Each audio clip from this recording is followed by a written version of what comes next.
Campaigners call it aerotoxic syndrome. Many dispute it exists at all, but what's beyond dispute is that in recent years hundreds of aircraft cabin crew and passengers have complained that fumes in the cabin made them dizzy, made them ill, in some cases even killed them. In 2014, Matt Bass, a BA flight attendant, died inexplicably in his sleep.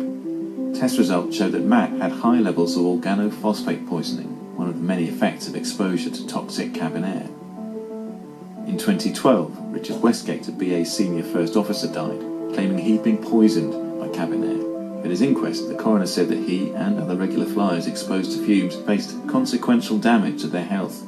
That finding was later overturned, but in Britain alone, more than 100 cases of death and injury allegedly caused by cabin air are now in the courts. The airline industry has always denied any link between cabin air and health, but now comes the British Airways' first official recognition that there may be a problem.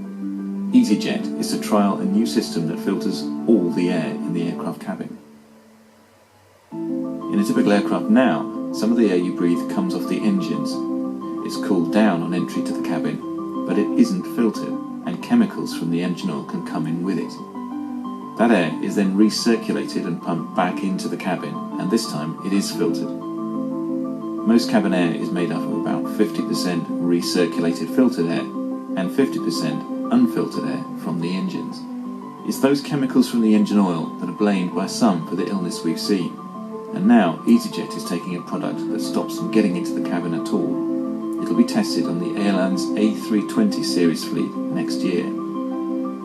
EasyJet still says no studies into fumes have found long-term health effects, but it also says we take any health concerns seriously, as the health of our crew and passengers is the airline's highest priority. Campaigners are calling it a significant breakthrough in the fight to get their concerns recognised.